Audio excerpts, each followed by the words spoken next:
Welcome to Real Grief, Real Healing with Mindy Corporan. I am your host, Mindy. A friend of mine told me in early 2018 that she saw a vision of me with a microphone in front of me. I laughed at the time and said, "I don't see any microphones in my future." Less than a year later, I was recording my first podcast on this show. I'm not going to say, "I hope you enjoy this podcast." My podcast is not truly meant to be enjoyed. Real grief, real healing is just that, real and raw. I provide you an opportunity to learn and share in the grief others are experiencing, and then we share how they are healing or perhaps not. Grief changes each of us in some way. Many of my guests have been encouraged to open new businesses, start foundations, and in general, work to make the world around us a better place. Grief is universal. How we decide to move onward, seeking healing, is individual. A significant part of my healing comes through the courageous kindness actions of others. As you listen to my podcasts, you will hear how you can give and receive courageous kindness too. Together, we are better. Welcome to Real Grief, Real Healing with Mindy Corporan, taking a deep dive into the reality of the difficulty grief brings and offering insight into the healing available to each of us. Today, episode 24. If you're not outraged, you aren't paying attention. And now your host, Mindy Corporan. Hi friends, it's Mindy Corporan here with Real Grief, Real Healing. Thanks so much for joining me today. I have a very special guest. I know all of my guests are special, but I have a very special guest today who I have not known her personally for over a year yet. We will have known one another a year in about mid to late April, and we're distributing this podcast in January.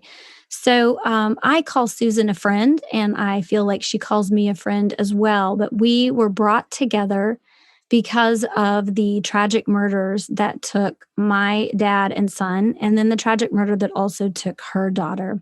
I'm going to be talking with Susan Bro, and you all are going to be very enlightened in how Susan is working through her healing of the murder of her daughter, Heather Heyer. Susan, welcome to my podcast, Real Grief, Real Healing. Thank you, Mindy. It's an honor to be here. Thank you. So I'm just going to give a little bit of background about how we came in contact with one another. Sure. So I had a journey through white supremacy because my dad and Reed, my son, were murdered by a white supremacist. And I had no intention of going down the path of learning more about white supremacy. In fact, I shunned it significantly, opening the Faith Always Wins Foundation, focusing on kindness, creating the 7 days experience. And then in 2018, I was introduced to Christian Picciolini. And he was introduced to me by a board member. And Christian Picciolini had already met Susan, had met you. And he put us together. He thought that we should meet one another and another friend, Chris. So he put the three of us together. All three of us lost children to hate crimes. And that's how we met. I'm curious, Susan, how did you meet Christian? Christian actually approached me. He was doing a documentary, Breaking Hate, and he wanted to know would I be willing to work with him on that documentary. When Heather was murdered, I didn't know much about white supremacy. I knew enough to be alarmed by them, but they had not touched my life in any significant way. And within a day or so after her murder, it occurred to me I really ought to know who those people were. So I had begun to immerse myself in a study of names and faces. Because we had an influx of people showing up at our house from all over the world, starting at 7 o'clock the morning after she was killed.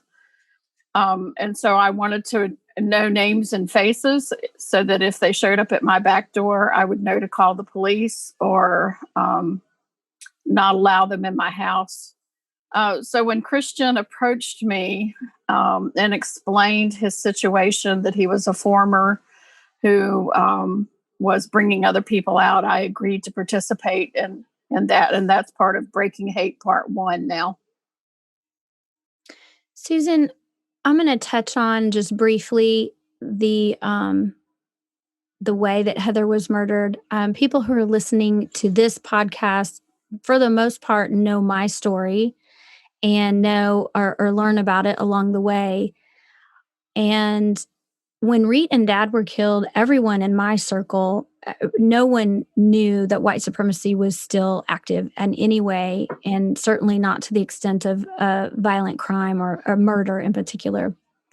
And then fast forward from 2014, when they were murdered, to 2017, on August 12th, there was an alt-right rally going on in Charlottesville, Virginia.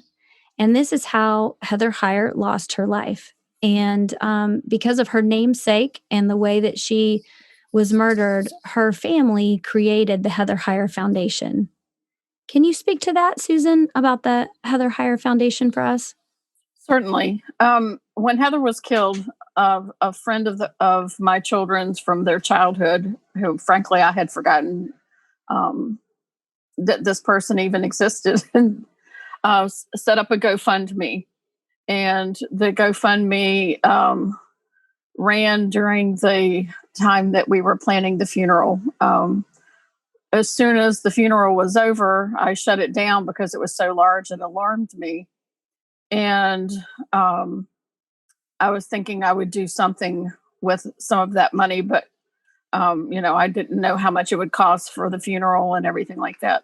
So even when we shut down the GoFundMe, money continued to pour in through the mayor's office, through the funeral home, through churches, TV stations, and it would be small amounts like $5 or $10, $20. But I didn't feel like the family should have that money. So I went to her supervisor from work, Alfred Wilson, and said, could you please help me set up something responsible to do with this money? So we set up the Heather Heyer Foundation. We filed the IRS paperwork for that only 9 days after she was killed. Shortly thereafter, I was invited to the VMA Awards to announce that to the public at 60 some years old. At first, they called me and I said, I think you have the wrong person. I didn't even have clothes that were appropriate to wear, other than work clothes and very casual clothing. I would venture to say that most normal, common-ish people don't have the kind of clothes that are expected at that. So I would imagine I don't have that in my closet either. Well, ironically, what I wore, I grabbed off the rack at Walmart the night before I went to California. And you looked fabulous. You looked fabulous. I will post one of those pictures. I saw that. It's great. So a funny story about that. The Ellen Show had also invited me. And so, as well as the young people that she had been walking with that day. And I was in the green room at the Ellen Show, and one of the producers came in and said, by the way, my mom would like to know what designer made your shirt that you wore at the VMAs. And I laughed and I said, Walmart. He laughed too. And he said, no, really? And I said, no, really? You spoke the truth there, and you speak the truth everywhere. That's just a testament to the fact that you speak the truth. That's all I can do. I am accountable before my maker to speak the truth. The truth is not always sweet, but truth is truth, no matter where you find it. But so then the Ellen Show gave us $50,000 through Shutterfly. And so we set our sights a little larger than just a small single scholarship. So we're in the process of building an endowment to date. And let's see, in We gave one scholarship round with the AIDS Healthcare Foundation, who had approached us. Then in 2018, we gave three scholarships at $1,000 each. In 2019 and 2020, we gave 8 scholarships, um, 6 to local high schools, 1 to a national high school student, and 1 to an adult in college. And we're offering the same amount of scholarships this coming year. Our eventual goal is to be able to give at least one student a complete ride through college, but that's why we're building an endowment rather than simply handing out money as fast as it comes in.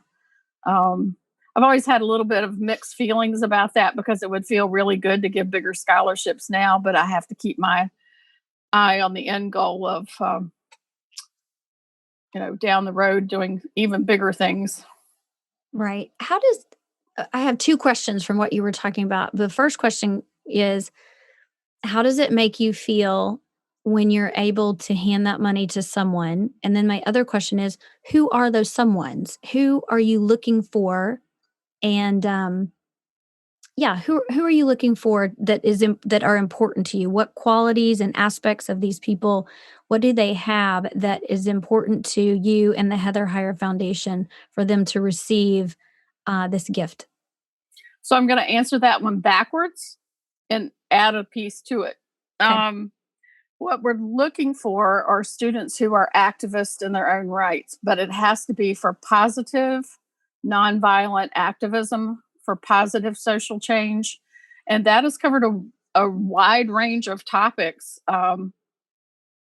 The other component I wanted to add to that is I don't actually score these. I have committees score them. So each application is scored by at least 5 different people. They don't know the name, the gender, the race, the religion, any of those demographic details about the person they are scoring. Those are all redacted from the copies that the scoring committee gets. And I make sure to not give them to someone from the same geographic area or school district, so that they can't kind of figure out. And then I also mix them up. So they will not grade competing scholarships. And I have to remind them of that all the time. You're not competing against each other. You are simply scoring them based on a rubric, a guideline, a checklist that I give you. Then I add those scores up and we determine who the recipients are that way. Did I answer all 3 aspects of that? So how do I feel about it? It makes me feel like it's a continuation of what Heather was doing. Heather was not a known activist in the community. She was not. She was not out there going to meetings. She never participated in marches. My child, the reason I know this event meant so much to her, she hated walking in the heat. She hated walking, period. She was dressed to go bartending that afternoon for her shift, which meant she was dressed all in black on a hot August day. And she had really long, thick hair. So she had it braided and pulled back. She was ready to go to work. I know she was miserable out there. And yet she knowingly chose to walk with her friends that day. So it's not that we're looking for people who have done great and tremendous things, but we are looking for people who have either created and run their own campaigns of some sort, or have actively participated in someone else's campaign. I'm not interested in people who say they roller skated for Jesus. Okay. Unless they can tell me what that money's going for. Now, if they created a skate-a-thon and that money went for food and clothing for the homeless, or to help victims in Haiti recover from hurricanes or something, that's different. But don't just tell me you did something simple and think that you're going to get a scholarship. And they're not big scholarships, and we pay them directly to the student rather than hand them to the college, because $1,000 might cover at least part of your books. It might help you buy a laptop. It might just buy the curtains and the towels and the soap. In the days of COVID, some of those expenses haven't occurred, but there's always incidentals that $1,000 can help cover. Mhm. It's a beautiful, thought, and it's a wonderful way to continue, her memory, and it does sound like and since we've been talking to one another since April, I know that you have said that, you've even lifted up what she did more than what she was doing, but you feel that it has helped you through your healing process. Would you agree with the fact that the day Heather was there walking was for a specific reason in her heart, and that now you've picked up a baton and are moving it in kind of the same direction, but even adding some fuel to the fire? One reason I'm able to do that is the fact that I have been handed that platform by the press. The fact that the press showed up at my house the next morning before I even answered that first interviewer, and I remember what the person looked like, but I can't remember their name. I'm still friends with the second reporter who came. Um,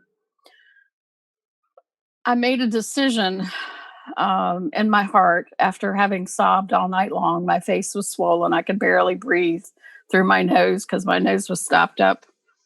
But I made a decision that I was going to make sure truth was told about Heather, about why she was there, why other people were there, and that I would speak um, calmly and rationally. And because I went that direction, I think the press just kept coming. And within just a few weeks after I got back from California, well, first Kim and I went away for a whole week to a place where we thought nobody would know us. I was recognized in the grocery store, and we were recognized at a rest area driving back. But And Susan, who's Kim? Can you share with us who I'm Kim is? sorry, Kim is my husband. Mhm, thank you. Um, he's Heather's stepdad. Um, we got married in 2013. So we'd only been married 4 years, but we'd been living together since 2011. Um, Heather and he had their own relationship. She would call him up to ask about her car because he used to be a mechanic. And she would call him up to ask about a plumbing problem or something. And I'd say, "Is that Heather?" And he'd say, "Yep." I'd say, "Tell her I said hi." And that always made my heart happy because when I first married him, she was like, "Are you sure he's an awful lot like Dad?" And I said, "No, no, he's nothing like Dad." So She she came around. she was looking out for you. She was very protective of me. So within a few weeks of coming back, people started calling up and saying, "Can you come speak? Can you come speak? Can you come speak?" And I never felt like the money from the GoFundMe was my money in the first place. That it as I put 5,000 of that to the foundation, but there was still a lot that I had distributed to her father, to her sibling. Um, a college scholarship was, a college fund was set up for her sibling's child, and but I never felt like the money belonged to me. So I would pay my own travel expenses to places in the beginning. And people kept asking me to come. And I would say, "What do you want me to talk about?" And they would say, "Well, talk like you did at the funeral," which was a call to action, and tell your story. So I began to do that. And as I continued to do that for the last 3 years, um, it seems to make a difference. I've been giving opportunities lately to write things. I never enjoyed writing, but I have learned that it is a way to put my thoughts on paper. And I've had 5 pieces published so far. Um, I mean, at 65, no, I'm not 65. I just turned 64. I don't even know how old I am anymore. Don't age yourself that much yet. Um, I'm still evolving, and somehow I thought that I would settle in and just enjoy being a grandmother to 8 grandchildren and, a wife. And I, um, before Heather was murdered, that was definitely, I was just looking forward to family time and gardening, crocheting, knitting. And And here I Susan, am on the national stage now. yeah, I was gonna say, how do you plan your weeks? Like, what might a typical week of yours entail right now? I don't think I actually have a typical week anymore. Okay. And for a person who was a complete control freak about schedule before, that has been a growth process in itself. So there may be a week where I have nothing on the schedule and I go to Kim, oh, this one is an open week. And we just smile knowing it's probably not going to stay that way. So there will be invitations to other people's webinars. There will be the anti-racism book club. I belong to yours and another one. There will be interviews. There will be, oh gosh, Mindy, I don't know. There's just a ton of things that can pop up. Right now, I'm spending evenings frantically crocheting Christmas gifts for my nieces and nephews as fast as I can go. I call them nieces and nephews, but I'm an only child. But they're my best friend's kids. And I just have learned to stay busy, and I should be writing more. I'm supposed to be writing my own book or two, and I have all these ideas, and then I'm like trying to crochet. Mhm. You just have to pick and choose what you're doing today. But I do have to look at my calendar frequently. And if it doesn't make it to my calendar, it likely doesn't happen because I will forget. I can agree with you there. If it's not on my calendar, it isn't so. It isn't happening. So Right. I completely understand that as well. And then I find as a woman activist, and maybe this is true for men too, I don't know. But I'm still ordering the groceries, I'm handling the laundry. Uh, my husband does chip in with the cooking as he's able and with the dishes or whatever. But I just find as a I don't know, somehow I imagined as an activist you'd have all this staff and secretaries and things to help. And I do have a friend who handles receipts for the foundation, takes the minutes and that sort of thing. But yeah, a lot of this I just do on my own. I even learned how to handle the website. So did you create the website initially? No, it was initially created pro bono by one firm. Another firm later took it over. And the first firm was maintaining it. But the problem was if I needed a change made, it might get made and it might not. And did I mention I'm a control freak? So I said, all right, just teach me how to do this and I will figure it out. Because I had done some limited website work in the past as a teacher and as a secretary bookkeeper. I wasn't completely foreign to the concept. I just needed to know how to do this particular program. I'm still supposed to be working on my own website, gathering material for it, and someone else is creating it for me, but I haven't sent them the material because did I mention I'm crocheting? Yes, we have. You know what? And that has a deadline as well. It does. Those crochet. Next week for me because obviously we're talking in January for them, but for us it's in December. Yeah, no, you've got a deadline for that. So what do you think about being able to share with me how you found out that your daughter was murdered on August 12th? Well, her best friend called me, um, and he used to live with us.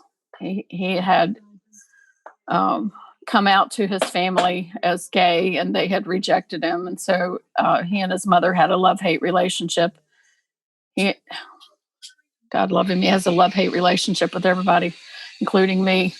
So when he called, I knew something was wrong, but I didn't know what. Um, he and Heather were kind of like the Jack and Karen of Will and Grace, constantly together. They worked together. They hung out together on the weekends and the evenings when she wasn't working. And so I knew something was wrong. He just kept saying, she's at the hospital. The hospital is trying to find the next of kin. I said, what hospital? He said, I don't know. I yelled for my friend to drive me into town. It's a 45-minute trip into Charlottesville on a Saturday with a lot of traffic. And by the time I got to the hospital, of course, she had long been dead, but I didn't know that. I didn't know if she was dead or alive. It was a pretty harrowing trip. And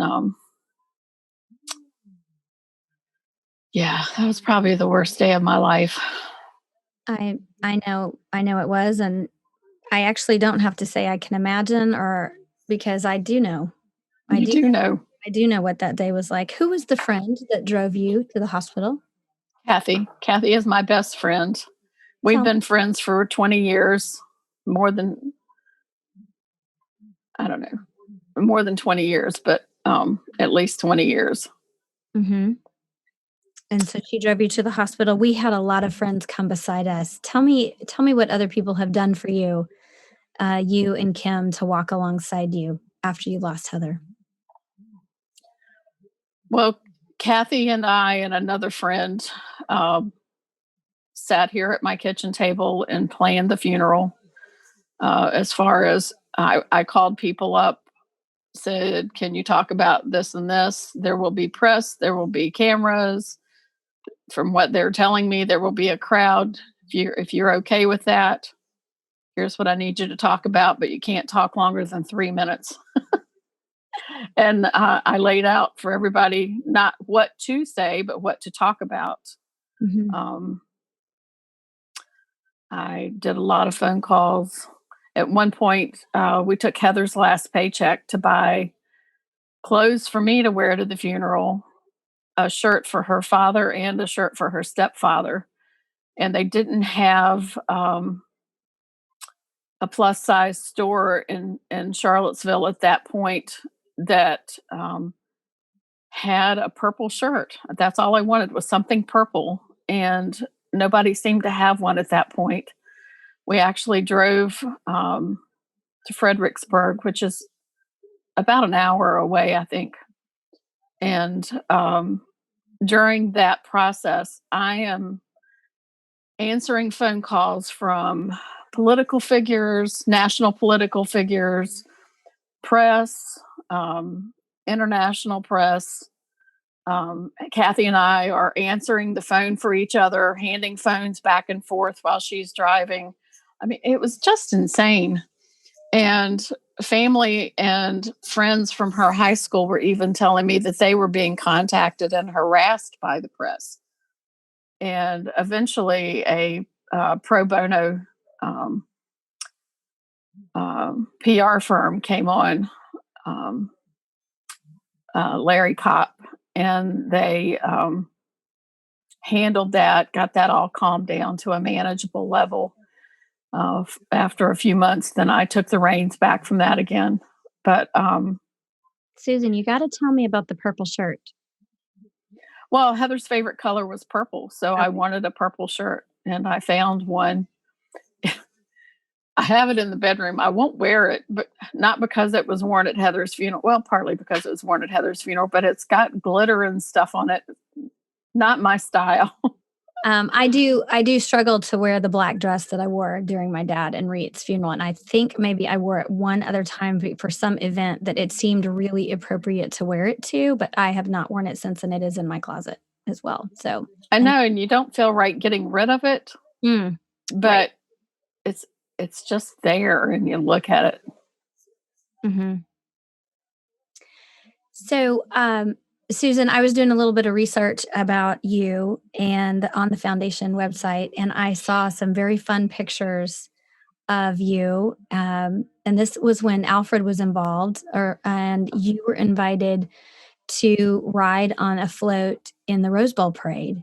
And Yes. you rode on the float in January of 2018, right? Right. And you were invited by, was it the AIDS Foundation? Or am I saying it The correct? AIDS Healthcare The Foundation, AIDS Health. based in California. And their float that year had a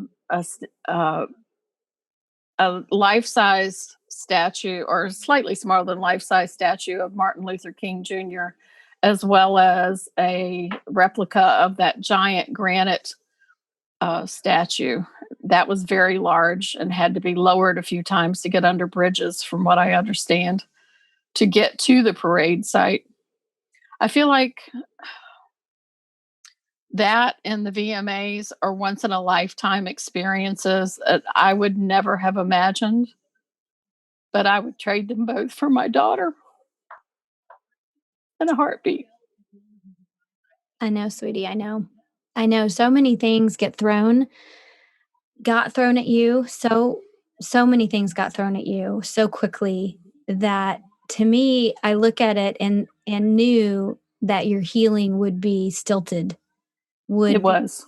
start and stop, because these memorials, these celebrations, when people die, the people that are not necessarily affected but want to do something good are well meaning, but they throw so much at the grieving that we feel like we have to take it in.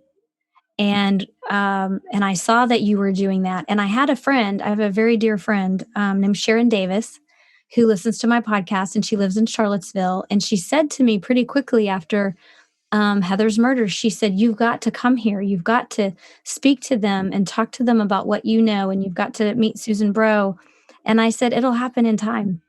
I said, I don't know how it will happen, but either because of you, Sharon, or because of someone else, I'm sure that we will cross paths." And then we did. And the reason I brought up the parade is because Reet was also honored, but he was honored the year before. And so we weren't on the float, but we helped decorate the float for Donate Life. So he was a organ and tissue donor. Actually, he wasn't an organ donor. He was a tissue and bone donor. His organs were not working well enough and weren't able to be kept vital because of how he was murdered. And but he was a donor nonetheless, which is very important to me and our family. And a dear friend, Lois Foxon, had us come there, and it was a good trip and a cathartic trip. But just like you said, you so badly want your family member back, you would give that memory and that event away to anybody. But I will tell you that Lucas, at the time, didn't understand or know other people who had lost people, lost siblings, lost family members. And because we were with so many people who had lost a family member, that, at the Donate Life event and everything, he realized that other people lost people, and he realized he wasn't alone. And so for that one piece of healing for him and that one piece of knowledge, it was crucial in his journey, in his steps. But I thought, how amazing is that you and I met in April. As you mentioned, I asked you to be on in my book club, and I didn't know it was going to be a book club. It's kind of a book club / conversation. And Yep. you're in my group. We call it the REAT, Black and White Women Friendships, and it stands for Respect, Engage, Appreciate, Trust. And there are 8 white women, and there are 8 women of color, and we learn a lot from each other. All of us are learning a lot from one another, and I appreciate that you are part of that.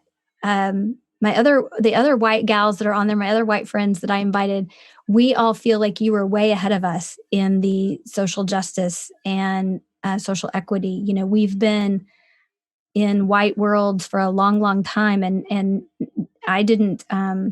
The murder that happened to Reed wasn't a racial event; it was a white supremacy event, but it was faith based.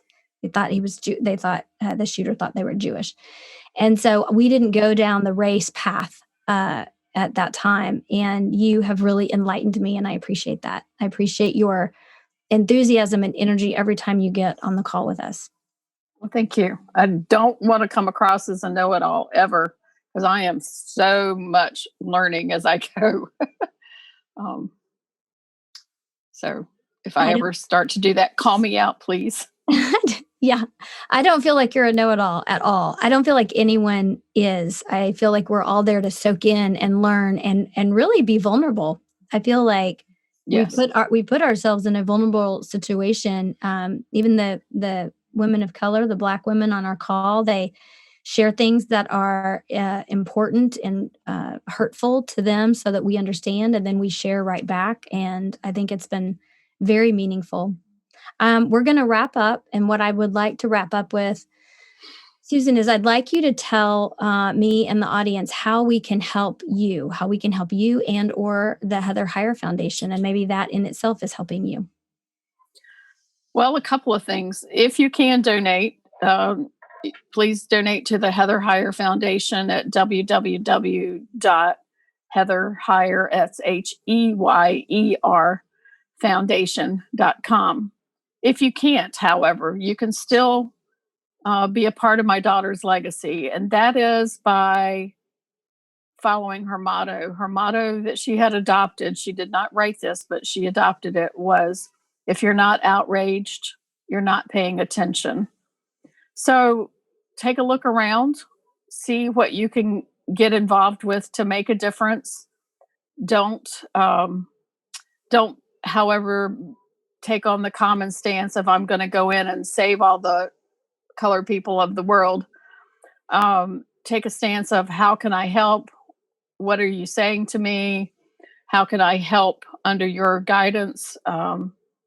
People are saying what they need. We're just not always listening or paying attention.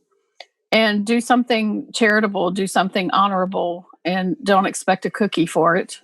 Just do it because it needs to be done. But if you see an issue where you're wringing your hands and going, gee, I wish somebody would do something about it, then look in the mirror, because if it came to your attention, it's because you need to be doing something about it. Use your talents and abilities that you have. If you're an artist, draw something. If you're a singer, sing something. If you are able to collect socks for the homeless, then collect socks for the homeless. But make a difference in the world. That's all I ask of you. That's awesome. I love that. That's a perfect ending. So I'm just going to say thank you so much. Thank you. Friends, thanks so much for joining me today for this podcast of Real Grief, Real Healing with Mindy Corporan. If you want to dive deeper into how you might heal yourself or a friend, please pick up a copy of my book, Healing a Shattered Soul. Published on May 3rd, 2021, you can find my memoir anywhere books are sold. You will also find me in social media channels as Mindy Corporan. Take time to help yourself heal. Accepting courageous kindness.